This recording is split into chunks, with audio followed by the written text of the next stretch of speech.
Vu que c'est une vidéo sur le sol, je me suis dit que j'allais filmer ça sur le toit. J'espère que vous m'entendez bien parce que je suis assez loin de la caméra du coup et du micro. Pour des raisons évidentes, donc je vais gueuler un peu plus, tu vois, gueuler. Je rappelle juste pour ceux qui débarquent, je rénove cet atelier sur lequel je me tiens là, pour vivre dedans. Voilà, c'était un atelier un peu dégueulasse et ça va devenir quelque chose d'épique. On est en bonne voie là, vraiment on est en très bonne voie.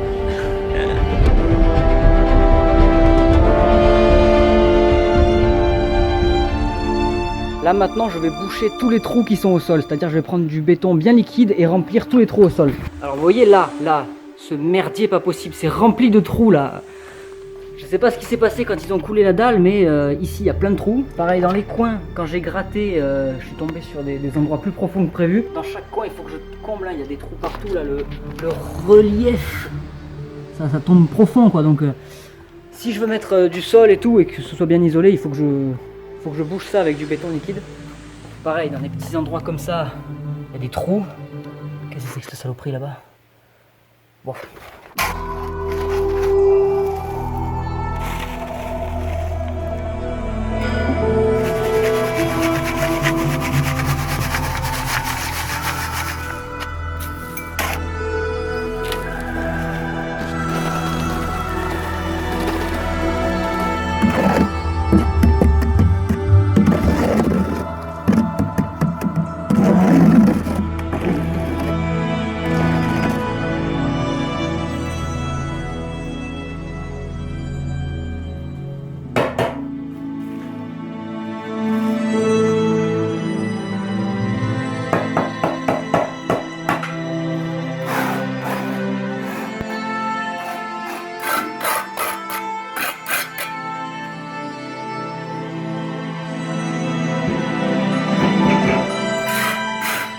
J'ai pas tout filmé dans la vidéo, mais il y a un moment où j'ai dû couler beaucoup plus de béton que ce qu'on voit. Parce qu'il y avait vraiment un grand creux qui se voyait que en versant de l'eau. Enfin, l'eau se rassemblait à cet endroit-là, du coup, c'est comme ça que j'ai vu qu'il y avait un grand creux. Et donc j'ai versé pas mal de béton liquide et ça faisait une grande plaque. Mais je l'ai pas filmé, parce que j'avais déjà filmé ce qu'il y avait avant. Et je suis très flemmard dans la vie. Même si je rénove une baraque à partir d'un atelier dégueulasse. Bon, on distingue encore les trous légèrement, mais ça va, pour poser du parquet c'est suffisamment plat. À côté des trous qu'il y avait au départ, ça va quoi. La dernière fois j'ai aussi bouché les fissures qui sont là, il y en avait partout dans le garage. Bon là on les distingue à peine parce qu'il y a du béton dedans, mais il y en avait un peu partout, c'est la dalle de béton qui s'est fissurée avec le temps quoi, donc voilà, ça fait partie des petits trucs que j'ai pas filmés, mais qui sont faits. Du coup sur le sol j'avais pour idée de poser un parquet. Vous savez les parquets flottants je crois qu'on dit, ou stratifiés, je sais pas là, les parquets qui se clipsent. Qui sont faciles à poser et qui sont jolis, tout ça. Facile à poser, ouais. Retenez bien ça, facile à poser. Mon cul, ouais. Le ménage a été fait à fond par terre, mais vous voyez, il y a encore plein de taches. Ça, c'est parce que quand j'ai verni les poutres, tout ça, il y a des endroits où le vernis a coulé par terre, et donc ça fait des taches qui vont rester là, sous le sol. Elles vont rester sous le parquet pour l'éternité. Ok, la première planche.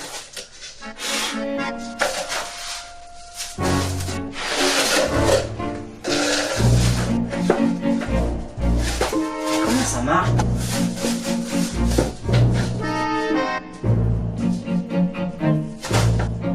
Comment ça marche cette merde?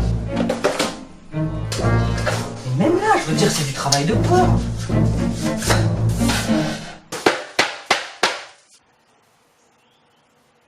Bon alors, faut que je vous explique un petit peu parce que c'était toute une épopée ce parquet. Premièrement, tout ce que j'ai fait, là avec le béton pour raplatir le sol, ça a servi à rien du tout.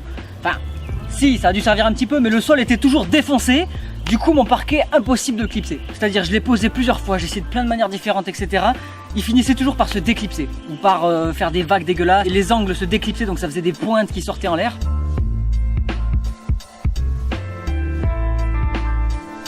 J'ai galéré comme un porc, mais comme un porc quoi. C'était méga décourageant. J'ai même recommencé plusieurs fois parce que j'arrivais pas, donc dans un sens du mur et puis dans l'autre sens du mur.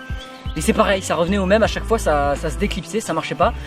Faut dire que c'était un peu du parquet de merde. On a même essayé de s'y mettre à deux avec le copain de ma soeur, mon beau-frère. Et pareil, ça n'a absolument pas marché. Salut Nico. Oula, je suis près du bord quand même. Je sais pas si les tuiles sont très solides. Je vous vois. vous êtes dégueulasse. Donc en vrai, non c'est débile. Donc voilà, ça a été vachement chiant parce qu'il n'y avait pas de solution en fait. On avait beau essayer de le monter le parquet, ça se défaisait tout seul et il n'y avait juste pas de solution. Alors oui, j'aurais pu rattraper un peu le sol en coulant une dalle de béton, une chape. Mais premièrement, je suis tout seul et j'ai pas trop de matos, tu vois, j'ai pas de bétonnière, machin et tout, ça aurait été la merde complet. Ensuite, il aurait fallu rattraper, je sais pas, 2 ou 3 cm. Et si on rattrape 2 ou 3 cm, les portes ne ferment plus, c'est-à-dire la porte d'entrée ne ferme plus et la porte du garage ne ferme plus. Du coup j'étais un peu dans la merde et je savais pas comment faire. Je me suis creusé la tête pendant 4 plombes pour essayer de trouver une solution. Et finalement je me suis dit qu'avec du polystyrène, une couche de polystyrène, ça pourrait le faire. Pour l'isolation du sol, j'ai eu de la chance, c'est ma soeur et son copain qui ont rénové leur propre baraque et qui avaient du reste d'isolation. Donc j'ai ce rouleau pour isoler le sol anti-humidité et ce polystyrène. Enfin, je sais pas trop ce que c'est mais c'est fait exprès quoi. Donc bah, merci à eux. Ce polystyrène qu'on m'a donné, ça faisait une petite couche qui adoucissait les bosses et du coup là où il y avait ce polystyrène ça marchait un peu mieux pour clipser le parquet. Sauf que j'en avais pas du tout assez, j'avais juste de quoi faire une longueur. Mais du coup ça m'a donné une idée, c'est de foutre du polystyrène partout sur le sol pour atténuer les bosses et que le parquet se clipse un peu mieux.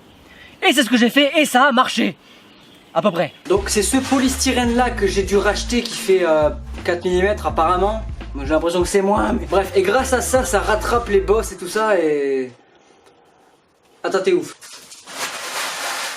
Je sais qu'il y a aussi des trucs qui existent, du réagrénage, du réagréage, du réagré... Ouais bref, c'est un machin fait exprès pour réaplatir les sols qui sont pas plats comme ça. Mais ça coûte 40 € le sac et tu rattrapes 2 mm quoi, donc bof.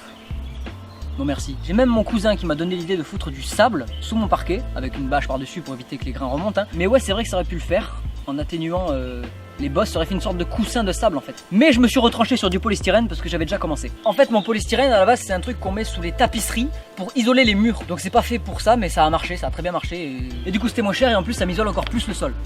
Ce qui est très bien. Donc au final ma meilleure solution ça a été de foutre du polystyrène par-dessus mon parquet et de coller le parquet avec de la colle à bois. Parce que sinon il se déclipsait dans tous les cas. Wow.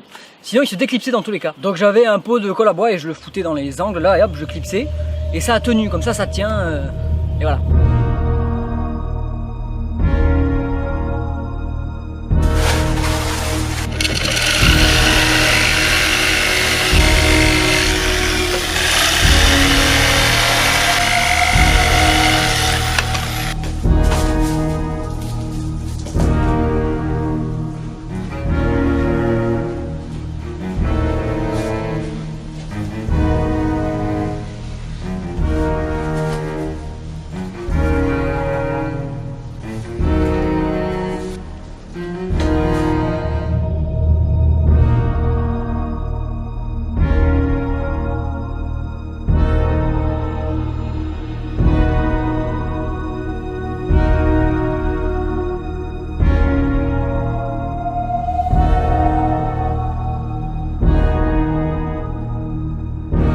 En vrai le parquet c'était de la merde, hein. Je l'ai pris pas cher et du coup c'est pour ça aussi que c'était la merde à le clipser, c'est que vraiment c'était un truc de mauvaise qualité. Donc là-dessus j'étais un peu con, j'aurais pu prendre un truc plus cher, tant pis, et je me serais moins fait chier, ça aurait été tellement mieux. Mais bon c'est trop tard, maintenant c'est fait et finalement ça rend bien. Il y a des petits défauts mais ça rend bien quoi. Pour moi ça me suffit largement.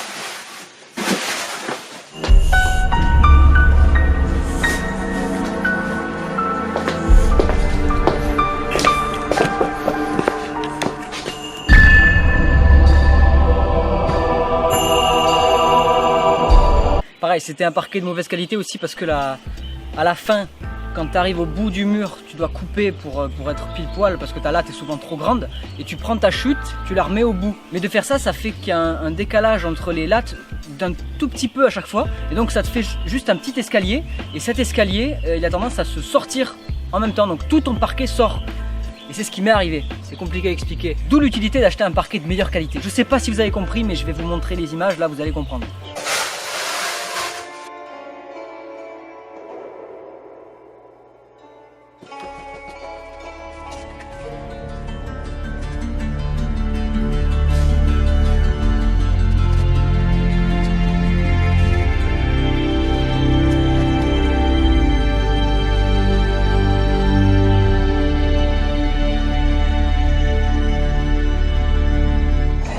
Là je suis au bout là. Ouais, t'inquiète. Là c'est la dernière bande de polystyrène.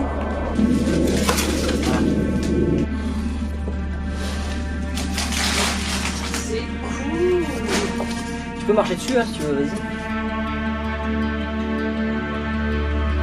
En fait j'ai acheté de la colle de merde que j'ai utilisée pendant la première moitié. Elle fait des catons et tout puis... Bon c'est pas grave. Oula! Mais qu'est-ce que tu fais là?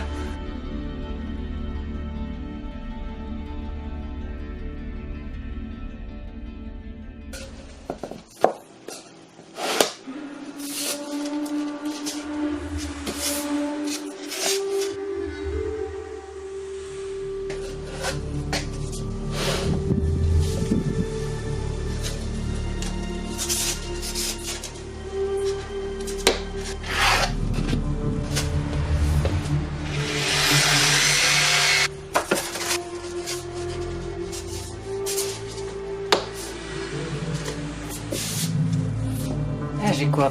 Plus que deux rangées à faire et c'est bon là.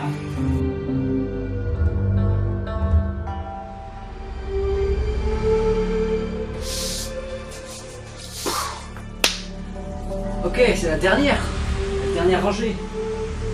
La plus chiante.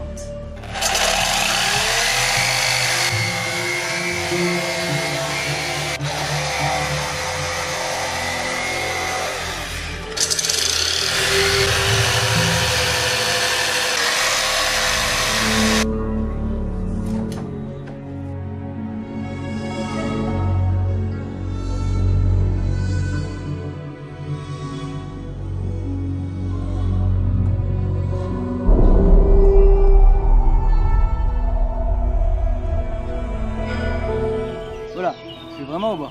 Bon, pour réparer les escaliers, que ça faisait là, le plancher qui sortait, je savais pas trop comment faire. J'ai essayé avec de la pâte à bois, j'ai essayé en mettant des trucs et tout, rien ne marchait vraiment. Et finalement sur internet, j'ai trouvé un scotch exprès, couleur bois, qui est fait pour réparer normalement les meubles qui sont cassés. Donc en gros là c'est un scotch qui colle hyper bien et qui est bien résistant dans le temps, qui résiste à l'eau, tout ça, que j'ai collé par dessus. Et du coup ça va quoi. Bon, je vais vous montrer, parce que c'est mieux que des mots.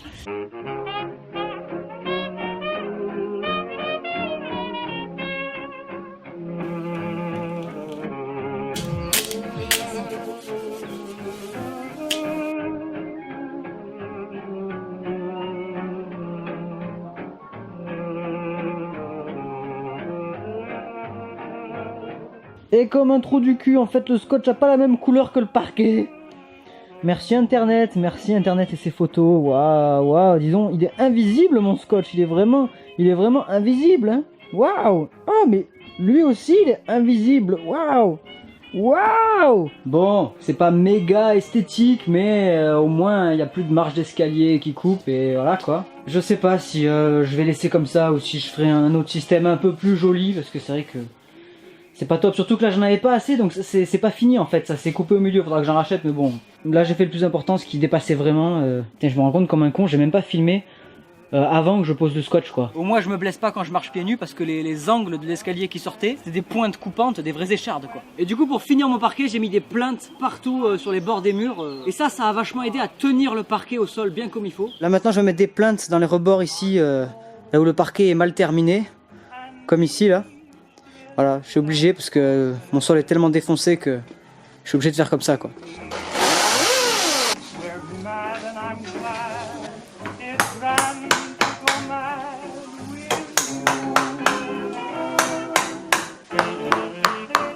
Et vraiment, pour les plaintes, je me suis pas fait chier.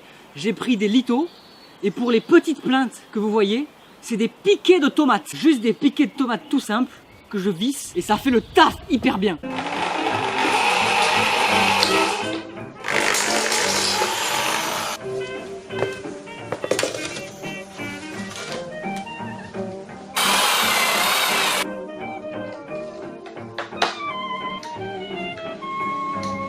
Bon ben voilà, c'est bon, on a fait le tour. On est bien ici quand même. Voilà, allez les rednecks, des bisous. Là en vrai l'atelier il avance bien, c'est presque bon hein. Bon la caméra vient de couper, du coup j'ai dû descendre du toit pour faire ma conclusion. Au revoir. Ce serait drôle de finir comme ça. Donc vous pouvez vous abonner, ça fait toujours plaisir.